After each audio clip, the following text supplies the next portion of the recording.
السلام علیکم دوستو، ہسٹری فیکٹس میں خوش آمدید۔ دوستو، آج ہم چین پر یورش اور خطا کے بارے میں تفصیلی بات کریں گے۔ ملک چین ہمیشہ سے خانہ بدوش حملوں کا نشانہ رہا تھا۔ چین کی غیر معمولی دولت نہ صرف ان کے لیے باعث کشش تھی، بلکہ اس قدیم اور مہذب قوم کا فاتح کہلوانا ایشیا بھر میں باعث عزت اور افتخار سمجھا جاتا تھا۔ خانہ بدوش البتہ سرحدی علاقوں میں لوٹ مار کر کے مطمئن ہو جاتے تھے۔ چنگیز خان کے خروج کے پیچھے گولڈن خان کی خانہ بدوش طاقت کا خوف تھا۔ اس نے چین بادشاہ کی حاکمیت ایک مدت سے قبول کر رکھی تھی، اسے ٹیکس ادا کرتا تھا اور اس کے لیے بہت سی خدمات سر انجام دینے پر اسے چاؤ کرسی کا لقب اور نشان عطا کیا گیا تھا۔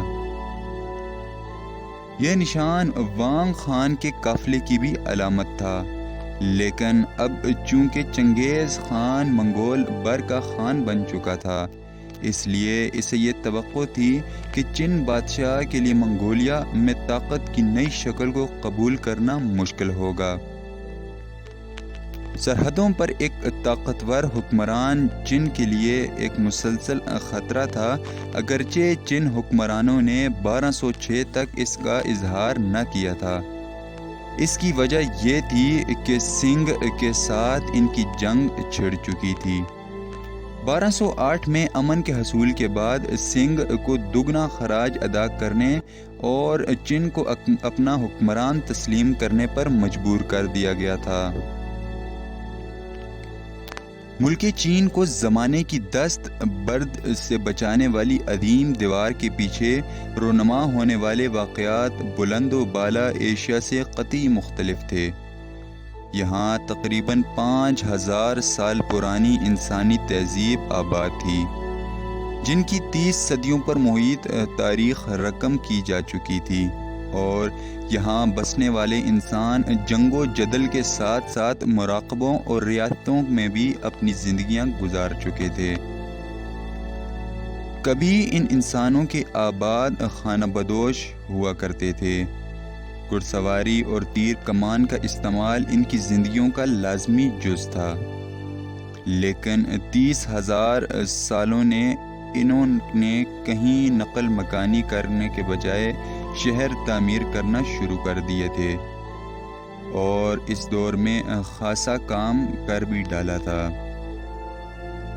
ان کی تعداد بہت بڑھ چکی تھی، اور جب انسان بڑھتے ہیں اور ایک دوسرے پر ہجوم کی سی حالت ہوتی ہے، وہ دیواریں تعمیر کرتے ہیں اور خود کو انسانوں کی مختلف ذاتوں اور درجوں میں تقسیم کر لیتے ہیں۔ عظیم گوبی صحرا کے باسیوں کے برعکس، عظیم دیوار چین کے پیچھے رہنے والوں میں غلام، کسان، مفکر، سپاہی اور بیکاری سبھی کچھ تھے۔ ان میں تعلیم یافتہ چینی عامل، ڈیوک اور شہزادے بھی تھے۔ ان کا ایک بادشاہ تائی بھی ہوتا تھا، جسے وہ آسمانوں کا بیٹا کہتے تھے۔ اس کی ایک عدالت تھی۔ سال 1210 12 جانوروں کے چینی کیلنڈر میں بھیڑ کا سال منایا جاتا تھا۔ تخت پر چین یا گولڈن خاندان براجمان تھا۔ عدالت جدید بیجنگ کے مقام کینینز دنگ ہی کی کنگ کے مقام پر تھی۔ خطا ایک بوڑھی عورت کی طرح تھی جو مراقبے اور ریاضت میں ڈوبی رہتی تھی۔ اس کا لباس بھاری بھرکم کپڑوں پر مشتمل تھا۔ وہ ہر وقت بچوں میں گری رہتی تھی جو اسے کم ہی ستاتے تھے۔ اس کے جاگنے اور سونے کے اوقات پہلے سے طے شدہ تھے۔ وہ گاڑیوں کے قافلے میں سفر کرتی خدمت پر نوکر چاکر مامور ہوتے اور مردوں کی نشانیوں کے طور پر لگائی ٹیبلٹس یادگاری تختیوں کے پاس رک کر دعا کرتی۔ بوڑھی عورت کا لباس متفرق رنگوں والا اور سلکی ہوتا تھا، جبکہ اس کے نوکر سوتی کپڑے کا پہنوایا پہنتے اور اس کی چریٹ کے آگے آگے ننگے پاؤں بھاگتے رہتے۔ اس کے اعلیٰ مناصب پر فائز عمالوں کے سروں پر چھتریاں تانی گئی ہوتی تھیں۔ ان کی رہائشی بستیوں کے اندر داخلے کے مقام پر سکرینیں نصب کی گئی تھیں تاکہ آوارہ شیطانوں کے داخلے کو روکا جا سکے۔ اس نے انسانوں کا رویہ درست رکھنے کے لیے کئی رسومات اختیار کر رکھی تھیں۔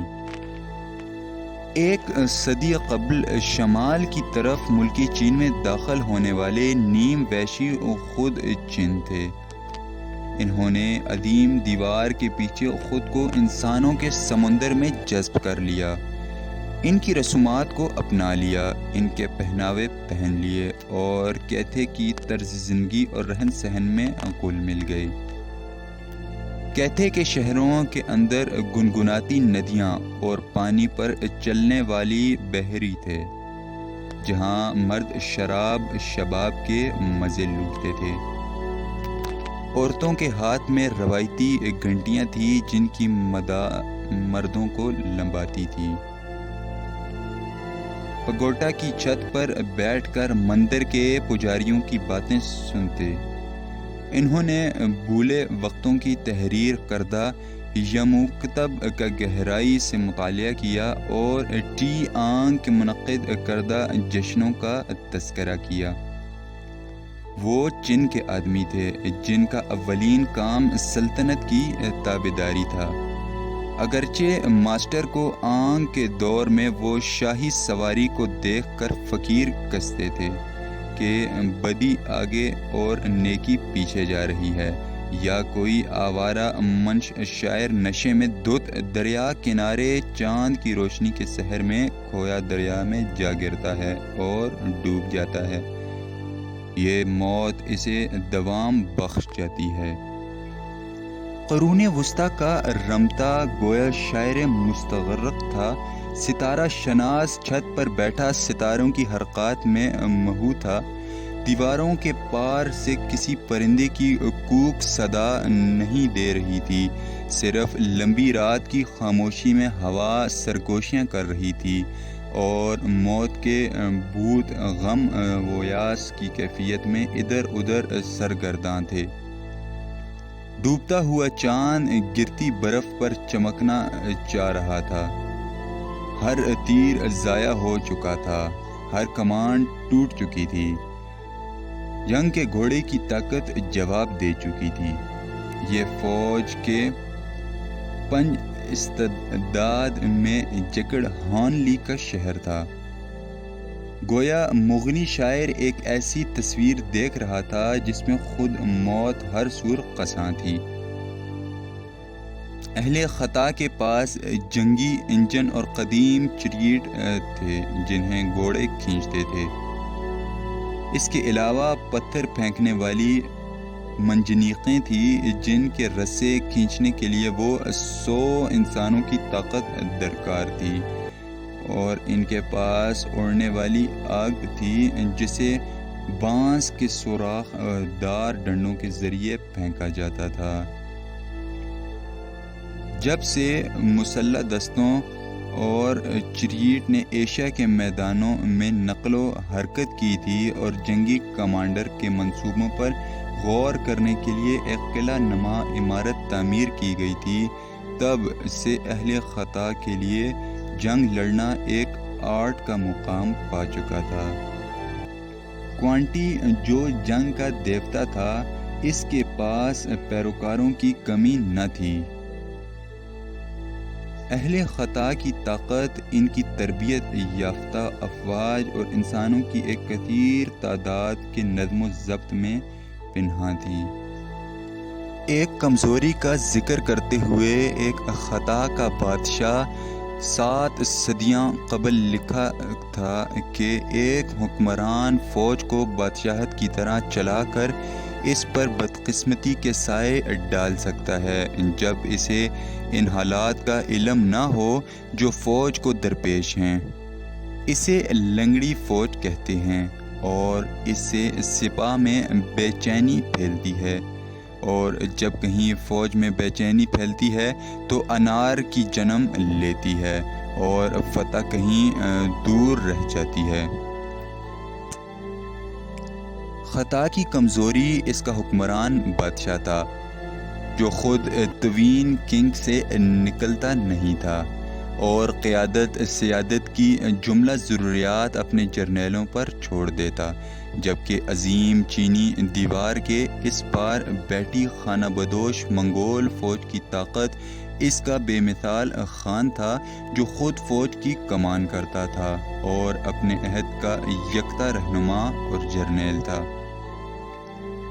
چنگیز خان کا معاملہ اٹلی کے ہینی بال سے ملتا جلتا تھا۔ اس کے پاس جنگجوؤں کی تعداد محدود چندہ تھی۔ ایک اکلوتی فیصلہ کن شکست خانہ بدوشوں کو ہمیشہ کے لیے ان کے صحرا میں واپس دھکیل سکتی تھی، جبکہ ایک مشکوک فتح لا حاصل تھی۔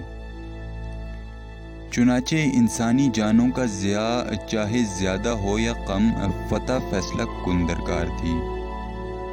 وہ فوج کے ڈوینیوں کو جنگ میں اس طرح حرکت دیتا جیسا شطرنج کی بساط پر کوئی استاد چالیں چل رہا ہو۔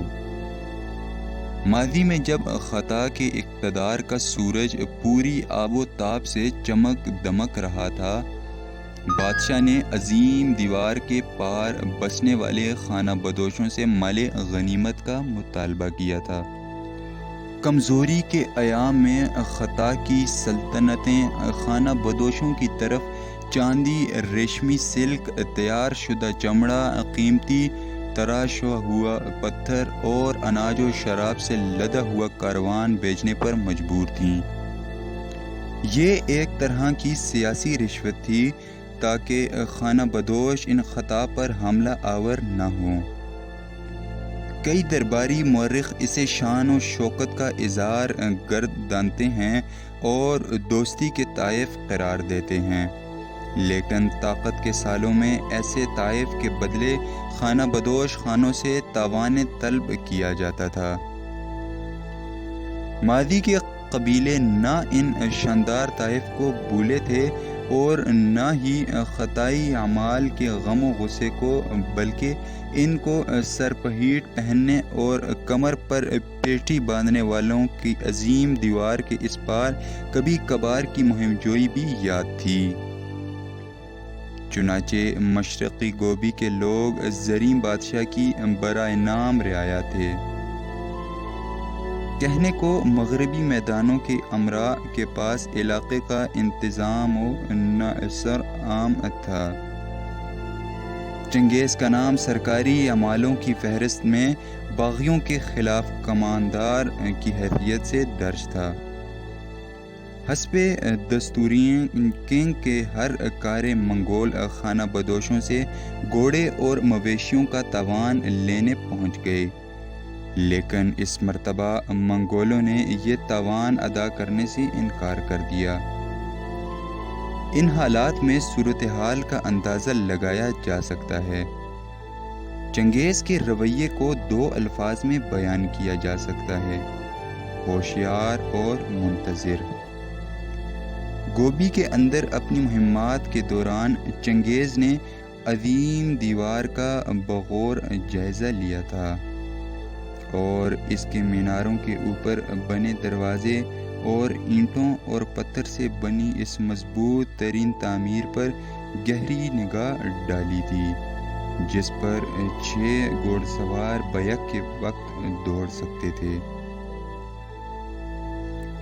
عظیم دیوار کے ہر دروازے کے اوپر ین کنگ کا پھریرا لہرا رہا تھا، لیکن مغربی میدانوں کی طرف سے کسی نے اس پر رتی بھر توجہ نہ دی۔ سرحدی قبائل، باہر کی آبادیوں کے لوگ اور خطا کے حکمرانوں کی خدمات پر مامور لوگ مصنوعی دہشت کے اس مظاہرے کی تہ میں پہنچ چکے تھے اور آپس میں طے کر چکے تھے کہ زریں بادشاہ خانہ بدوشوں کے خان سے خوف زدہ تھا۔ زریں بادشاہ کی یہ حالت تھی، جبکہ لاکھوں خطائی دیواروں کی پناہ میں اور اپنے شہروں کی حفاظت میں 1/3 ملین خانہ بدوش جنگجوؤں کے لشکر سے چنداں خائف نہ تھے۔ زریں بادشاہ نے جنوب میں سنگھ کے قدیم گھرانے کے ساتھ اپنی مسلسل جنگ سے چڑ کر خانہ بدوش گھڑ سواروں کی مدد طلب کی تھی۔ یہ درخواست ایلچیوں کے ہاتھ منگولوں کی طرف بھیجی گئی تھی۔ چنگیز نے کئی طومان فوراً بادشاہ کی مدد کے لیے بھیج دیے۔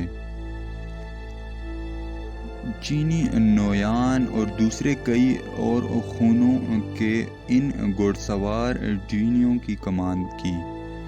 انہوں نے زریں بادشاہ کی طرف سے کئی کارہائے نمایاں انجام دیے۔ ان کی تفصیلات دستیاب نہیں، لیکن انہوں نے سلطنت خطا کا مشاہدہ کیا اور معلومات حاصل کیں۔ جب وہ اس مشن سے فارغ ہو کر واپس گوبی پہنچے تو ان کے پاس خطا کی جغرافیائی خصوصیات کے بارے میں بیش قدر معلومات تھیں۔ واپسی پر وہ اپنے ساتھ حیران کن کہانیاں لائے۔ خطا میں انہوں نے دیکھا کہ صاف ستھری پکی سڑکیں دریاؤں کے ساتھ ساتھ بنی ہوئی تھیں۔ کنکریٹ کے پلیٹ فارم تھے، لکڑی کے تختے دریاؤں میں تیر رہے تھے۔ تمام بڑے شہروں کی گرد اونچی فصلیں اور دیواریں بنائی گئی تھیں جو گھوڑے کی چھلانگ کے لحاظ سے بہت بلند تھیں۔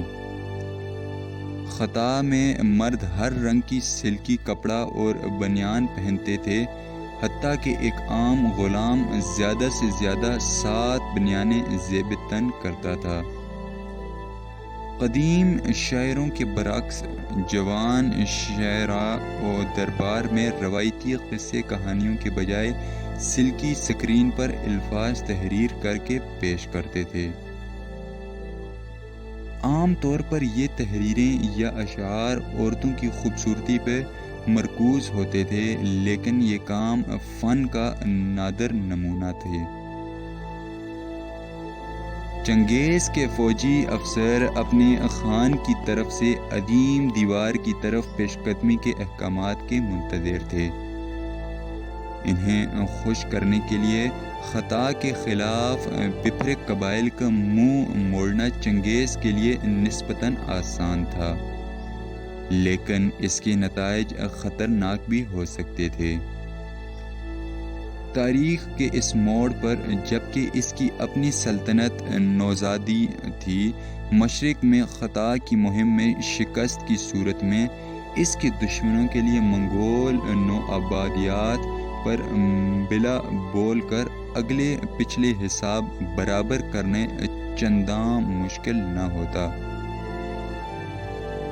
صحرائے گوبی کا اس کا اپنا تھا، لیکن جب وہ جنوب مغرب اور مغرب کی سمت نظر دوڑاتا تھا تو اسے اپنے زبردست دشمن نظر آتے تھے۔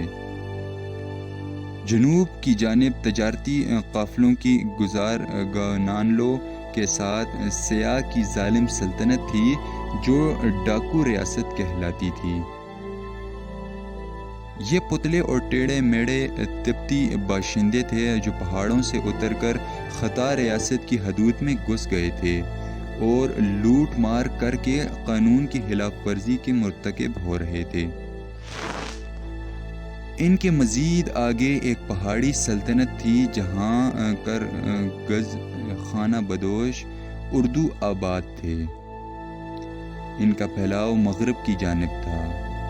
یہ راستہ منگولوں کی یورش والے راستے سے ہٹ کر تھا۔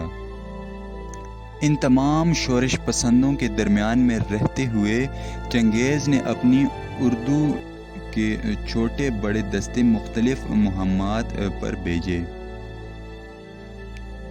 پہاڑی ڈویژن کے ارخوان کی زیر قیادت وہ خود سیاہ کی سرزمین پر جنگ کے لیے کئی موسموں تک ٹھہرا رہا۔ ان علاقوں میں برسر پیکار رہنے سے منگول خان کو یقین تھا کہ ان مہمات کے نتیجے میں امن قائم ہو جائے گا۔ امن کا یہ تعلق ایک جذباتی رشتے کے ذریعے اس وقت مزید پکا ہو گیا جب شاہی خاندان کی ایک عورت چنگیز کو بطور بیوی پیش کی گئی۔ دوسرے تمام تعلقات مغرب میں استوار کیے گئے۔ فوجی زبان میں یہ اقدام احتیاطی تدابیر کے تحت فلینکس کی مضبوطی کے لیے اٹھایا گیا تھا۔ اس پالیسی کے نتیجے میں بہت سے نئے سردار اتحادی بن گئے۔ مغل قواردو کے لیے مزید فوجی بھرتی مل گئی تھی اور اردو کو ایک خوشکن تجربے کا احساس ہوا۔ اسی اثناء میں خطا کے حاکم کا انتقال ہو گیا اور اس کے بیٹے کوڈ ریگن سے منسوب تخت پر بٹھا دیا گیا۔ تخت پر بیٹھنے والا لمبے قد کا داڑھی والا خوبصورت نوجوان تھا۔ اس کی ذاتی دلچسپی کا محور شکار اور مسوری تھا۔ اس نے خود کو وائی کنگ کہلوایا۔ جلد ہی خطا کے منڈیزن خراج کے زر کثیر لے کر نئے بادشاہ کی خدمت میں حاضر ہوئے، جبکہ ایک افسر کو چنگیز خان سے خراج وصول کرنے کے لیے گوبی کے صحراؤں کی طرف روانہ کیا گیا۔ وہ اپنے ساتھ نئے والی کنگ کا تخت پر جلوہ افروز ہونے کا اعلان عام بھی لیتا گیا۔ دستور کے مطابق بادشاہ کے حکم نامے کو گھٹنوں کے بل بیٹھ کر وصول کیا جانا چاہیے تھا، لیکن چنگیز نے اس دستور کے برعکس اس حکم نامے کو وصول کرنے کے لیے ہاتھ بڑھایا اور کھڑا رہا۔ اس نے اس حکم نامے کو پڑھنے کے لیے ترجمان کو بھی دینا پسند نہ کیا۔ اس نے دریافت کیا، نیا بادشاہ کون ہے؟ جواب ملا، یانگ زی۔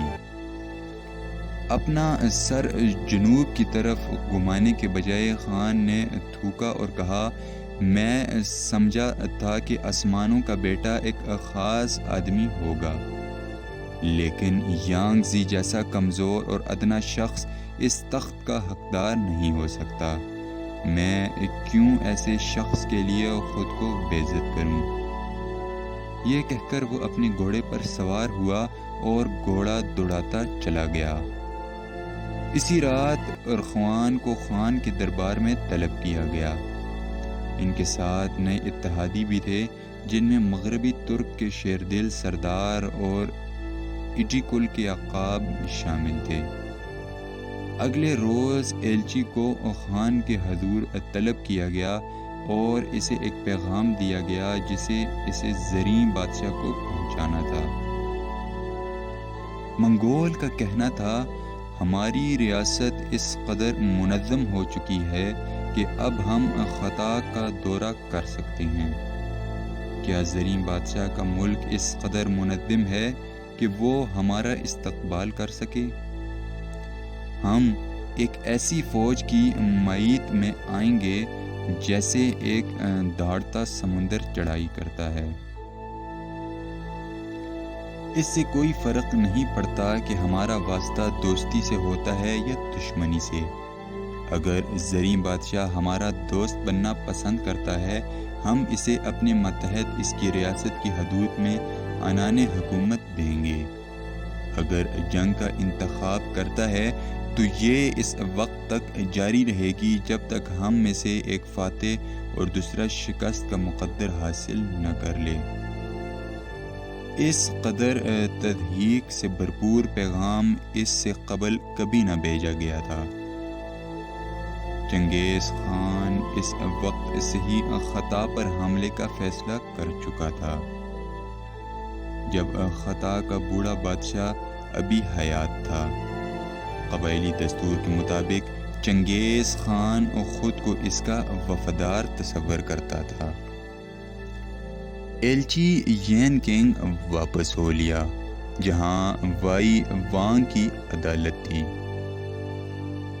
چنگیز کے رد عمل نے یانگ زمی کو شدید غصے میں مبتلا کر دیا۔ مغربی میدانوں کے والی سے منگولوں کا حال و احوال دریافت کیا گیا۔ اس نے جواب دیا کہ وہ تیر بنا رہے ہیں اور گھوڑے اکٹھے کر رہے ہیں۔ اس اطلاع سے منجلا کر بادشاہ نے اسے جیل میں پھینکوا دیا۔